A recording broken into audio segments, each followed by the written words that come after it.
warahmatullahi wabarakatuh. Di sini kami dari kelompok 8 Fragment e-Business, kami akan membahas tentang bab 5, yaitu membangun website dalam model bisnis kami, yaitu Wherever Home Care.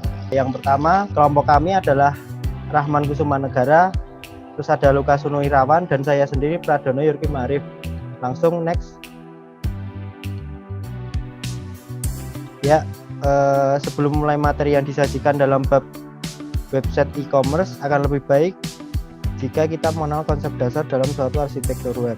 Pertama, kami akan membagi arsitektur web menjadi 4 bagian, yaitu dari sisi pengguna, tampilan web, DBMS yaitu Database Management System atau perangkat lunak pengolah database.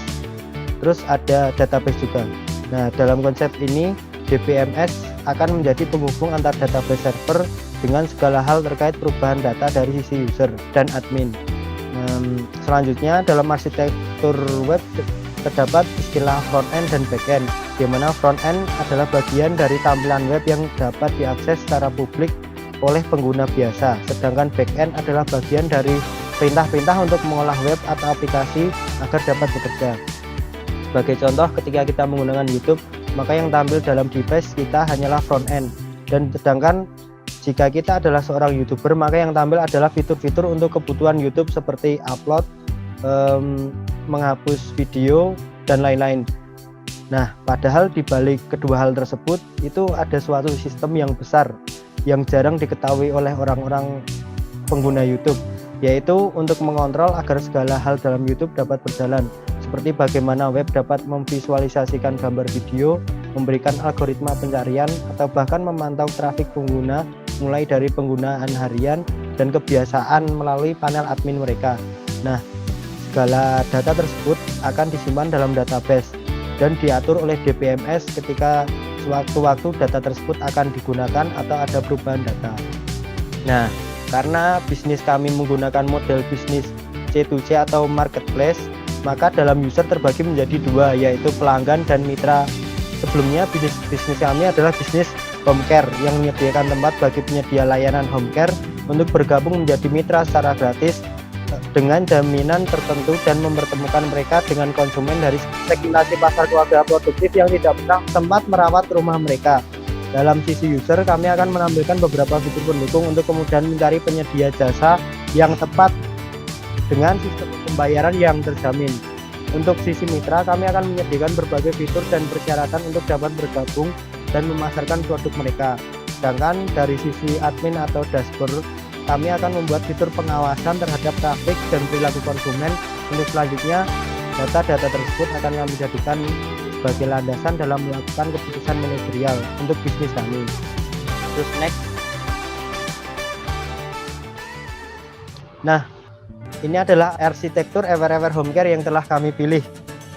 Yang pertama ada instrumen web, kami menggunakan Progressive Web App. Nah, di sini Progressive Web App itu adalah alternatif dari web dengan app. Jadi di sini antara web dan app itu digabung menjadi PWA, Progressive Web App. Ini adalah inovasi baru dalam dunia web. Jadi dua hal tersebut dapat digabungkan secara lebih efisien dan kami tidak perlu bingung-bingung lagi memilih antara web atau app begitu. Terus di bagian front end kami menggunakan HTML sebagai dasar coding untuk front end. Di HTML nanti akan ditulis perintah-perintah dasar untuk pengembang kami. Terus kami untuk mendukung user interface web kami agar lebih menarik untuk digunakan, kami menggunakan CSS eksternal. Jadi CSS ini adalah bahasa pemrograman untuk mengatur interface dari web, jadi agar desainnya menarik itu. Nah, di CSS ini ada 3 sebenarnya, ada inline, terus ada internal, eksternal. Nah, yang paling direkomendasikan itu adalah yang eksternal karena kinerjanya yang lebih performanya yang lebih tinggi dan penggunaannya yang lebih mudah dalam penulisan coding. Nah, di CSS eksternal ini kami lebih mempermudah lagi dengan menggunakan template-template yang telah tersedia di berbagai website. Jadi kami nggak menulis secara manual coding untuk desain tersebut, tapi kami menggunakan framework dari Bootstrap. Nah, framework dari Bootstrap ini nanti bakal akan dijelaskan lebih lanjut kayak apa sih framework Bootstrap ini. Terus kami juga menggunakan JavaScript sebagai coding web yang dinamis. Jadi nanti agar webnya itu enggak statis-statis gitu, JavaScript. Terus di sisi lain kami juga menggunakan API berupa payment gateway. Nanti di sini fungsinya adalah untuk melakukan jaminan dan opsi pembayaran yang lebih bagus kayak gitu. Terus di sisi backend nanti kami menggunakan PHP untuk dasar codingnya. Terus kami menggunakan DBSM-nya, kami menggunakan MySQL, codingnya SQL. Nanti untuk coding management server, jadi untuk mengatur data masuk, data keluar, menghapus data di server kami. Terus di bagian server seperti biasa kami akan menyewa domain atau alamat web. Terus di bagian hostingnya kami menggunakan cloud hosting. Nah, cloud hosting ini juga merupakan hosting yang hosting yang terbaik lah. Dalam dunia hosting kan ada 3.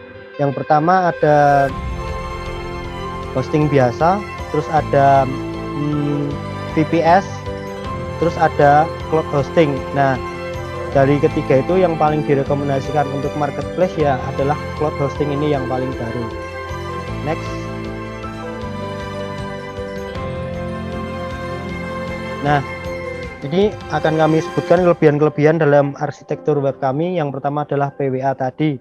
Nah, di sini Progressive Web Application itu menggabungkan antara web server dengan apps menjadi satu, yaitu PWA. Jadi web kami bisa diakses melalui web maupun disimpan menjadi apps. Jadi ketika ada seorang pengguna yang mengakses web kami dan mereka ingin menyimpannya sebagai app, itu sangat mungkin. Jadi seperti itu. Next. Nah, di sini salah satu tampilan dari dashboard admin kami, yaitu kayak ini traffic harian atau transaksi kami dari setiap jamnya bisa kami catat menggunakan template yang telah disediakan dari CSS framework Bootstrap. Nah, di sini nanti kami tinggal istilahnya kayak copy paste kode, dan nanti kami dapat menggambarkan, memvisualisasikan data-data yang masuk di server kami kayak gitu.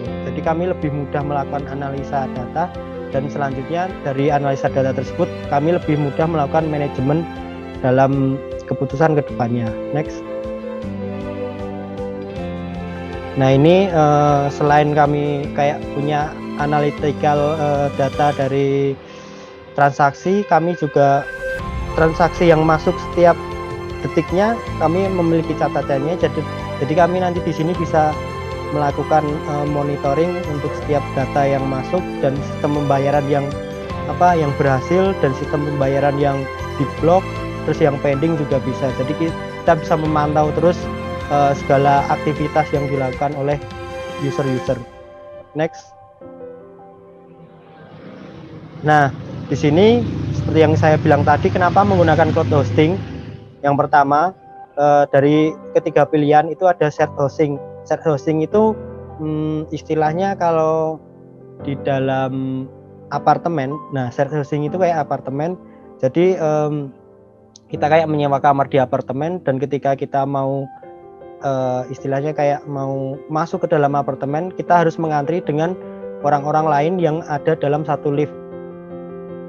Jadi ketika ada traffic yang penuh dalam tetangga kita, nanti traffic kita juga terpengaruh. Nah, di sini nggak direkomendasikan untuk model bisnis kami. Nah, di sini ada VPS atau dedicated hosting. Di sini sebenarnya ditujukan untuk marketplace, tapi karena di sini itu membutuhkan skill yang expert banget, karena segala halnya harus diatur oleh pengembang web. Jadi kurang direkomendasikan karena membutuhkan keahlian khusus. Nah, karena itu kami menggunakan cloud hosting, gabungan dari dua solusi permasalahan ini. Lebih mudah digunakan dan tidak harus menganti traffic, karena cloudnya itu tidak cuma satu. Jadi cloudnya itu ada banyak. Ketika cloud satu penuh, kita bisa berganti, yang langsung otomatis digantikan cloud yang lain gitu. Jadi trafficnya nggak pernah penuh, dan penggunaannya gampang, nggak perlu disetting ulang kayak VPS tadi. Next.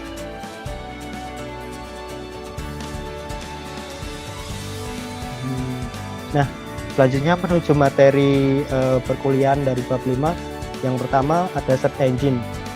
Nah, search engine itu kita mencari di Google, katakanlah kita mengetik gambar gitu kan, banyak banget data yang muncul. Nah, dari sekian data yang banyak itu web kita itu bisa nggak sih jadi nomor 1 gitu. Nah, itu nanti ilmunya namanya ada SEO, Search Engine Optimization, terus ada SEM, terus ada Google My Business. Itu istilahnya kayak pemasaran web kita agar web kita itu selalu tampil di paling depan dalam search engine kayak gitu. Mungkin yang pertama, next. Nah, yang pertama itu search engine dari sisi SEM, sistem search engine yang lebih ke marketing, yaitu dengan membayar iklan Google untuk setiap klik web. Nah, tampilannya kayak gini. Kalau kita search di Google itu biasanya kan yang paling atas itu kan ada kayak tulisan iklan. Nah, ini kan pasti paling atas. Nah, ini tuh menggunakan SEM. Jadi kayak membayar terus ke Google ketika ada orang yang klik gitu. Enaknya ya website kita akan selalu di sini, dan kita pun akan menggunakan ini juga untuk awal promosi gitu, agar website kita selalu menjadi di pencarian teratas kayak gitu. Terus next, selanjutnya kami juga akan menggunakan Google My Business.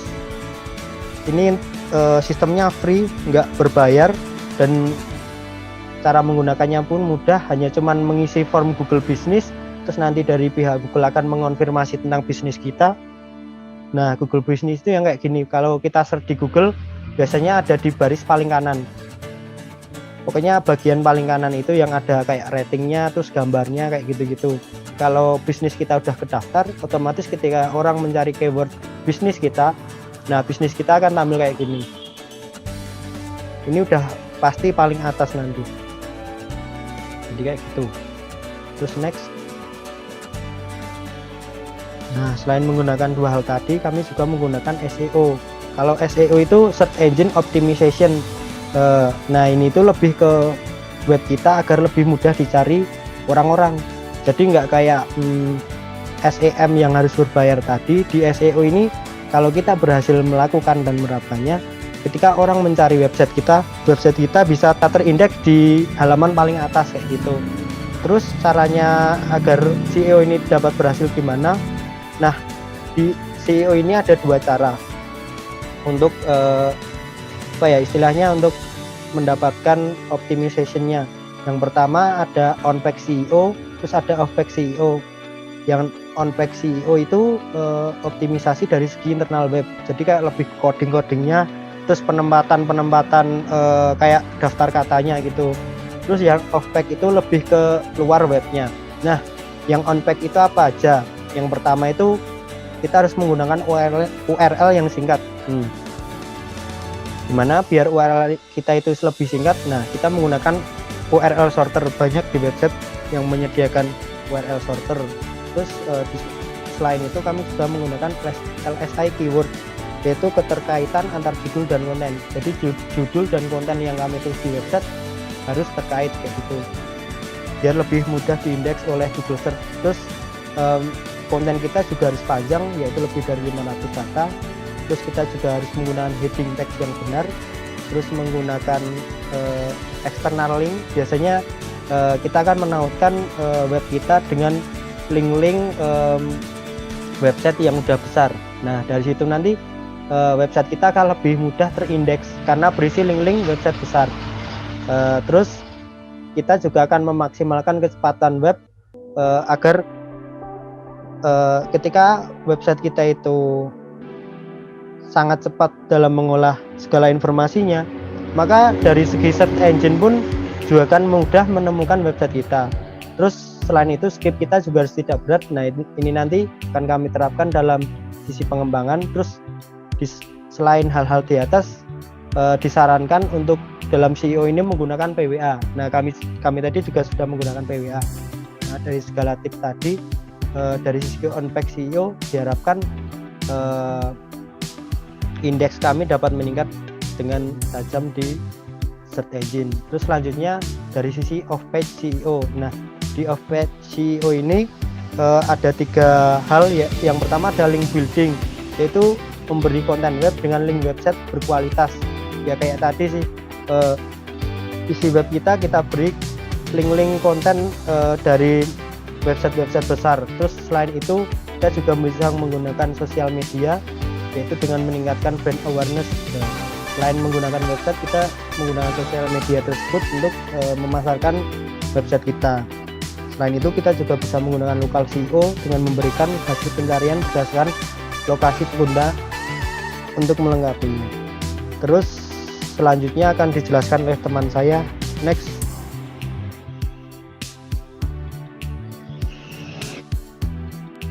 Untuk yang selanjutnya akan saya jelaskan mengenai cara pengukuran potensi pengunjung website.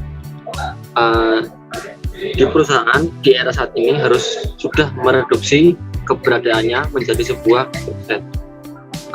Semua mekanisme interaksi akan dilakukan di dunia maya, di mana secara fisik tidak ada interaksi antara pihak perusahaan dengan pelanggan.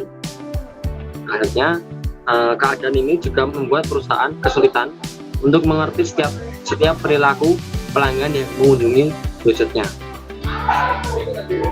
Next. Namun perusahaan dapat memiliki cukup banyak informasi yang berguna untuk bahan dasar dalam mengerti perilaku pelanggan. Perusahaan akan mendapatkan beberapa data yang diberikan oleh pelanggan ketika pelanggan mengunjungi website perusahaan tersebut. Perusahaan akan mendapatkan yang pertama, yaitu siapa yang mengakses situs tersebut, kapan diaksesnya, berapa lama situs diakses, dari mana pelanggan melakukan akses tersebut, dan juga urut-urutan akses per halaman yang ada di dalam situs. Yang selanjutnya ada hubungan antar data dan juga ukuran. Perusahaan kesulitan untuk menentukan pelanggan mana yang paling berharga di antara semua pelanggan yang mengakses situsnya. Data mengenai interaksi akses dari pelanggan dapat menjadi titik awal untuk menentukan seberapa volume pelanggan yang dimiliki perusahaan saat ini. Jika perusahaan memiliki fasilitas mekanisme akses situs yang lain seperti username, story, profile, service, dan lain-lain, maka informasi yang dapat diambil perusahaan yaitu siapa saja pelanggan yang telah melakukan transaksi jual beli, siapa saja pelanggan yang hingga saat ini telah memberikan kontribusi pendapatan sebesar bagi perusahaan, karakteristik pelanggan semacam apa atau demografis yang paling sering melakukan transaksi ini, dan juga dari lokasi mana saja dan kapan saja transaksi kerap dilakukan oleh masing-masing segmen pelanggan. Next.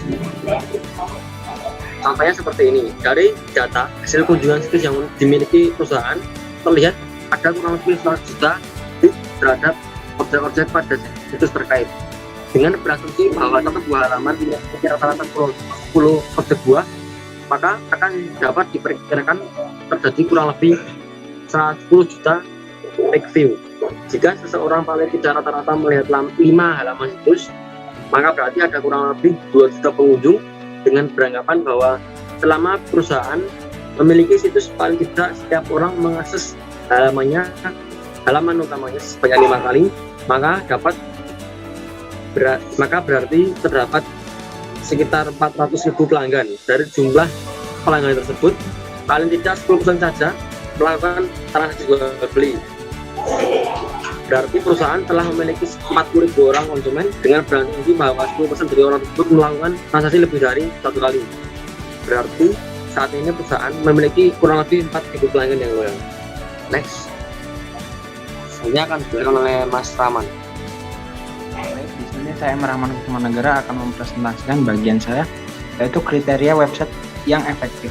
Di sini ada 3 kriteria website yang efektif. Yang pertama, set design, yaitu menyangkut hal-hal berkaitan dengan tampilan website dan sistem menu yang dipergunakan. Salah satu contohnya yaitu saat mengkonfirmasi untuk memasukkan data diri, yaitu dengan mengkonfirmasi email dan juga paspor, yaitu ada juga fitur di dalamnya yang terdiri dari transaksi maupun profil pengguna dan profil yang membutuhkan asisten rumah tangga untuk bersih-bersih di rumah yang membutuhkan tenaga kerjanya. Selanjutnya ada set functionality, yaitu menyangkut beragam fasilitas dan kemudahan yang tersedia di website. Selanjutnya ada customer value, menyangkut berbagai aspek manfaat yang dapat secara langsung dirasakan oleh para pelanggan yang mengakses website ini. Nah, di sini juga kami melakukan kerjasama, yaitu dengan berbagai iklan maupun yang membutuhkan asisten rumah tangga untuk memberikan diskon. Selanjutnya lagi, next slide. Nah, di sini ada fungsi dari sebuah website, yaitu yang pertama, sebuah website merupakan representasi perusahaan di dunia maya, dalam arti kata keseluruhan aset fisik yang ada direduksi menjadi sekumpulan informasi digital yang dapat diakses oleh siapa saja di dunia ini. Selanjutnya, sebuah website merupakan kanal akses channel yang menghubungkan perusahaan dengan stakeholdernya seperti supplier, pelanggan, pemerintah, masyarakat, atau mitra bisnis. Selanjutnya, sebuah website merupakan tempat di mana perusahaan menawarkan produk dan atau jasanya kepada peran calon pelanggan yang memiliki akses internet, dan di tempat ini pula lah transaksi jual beli antara dua belah pihak terjadi. Yang terakhir, sebuah website merupakan tempat di mana berbagai komunitas dapat saling berinteraksi, membagi informasi dan pengetahuannya kepada orang lain secara bebas dan terbuka. Baik, terima kasih. Kembali lagi ke Mas Dono. Baik, mungkin sekian presentasi dari kelompok kami. Maaf bila ada salah kata. Wassalamualaikum warahmatullahi wabarakatuh.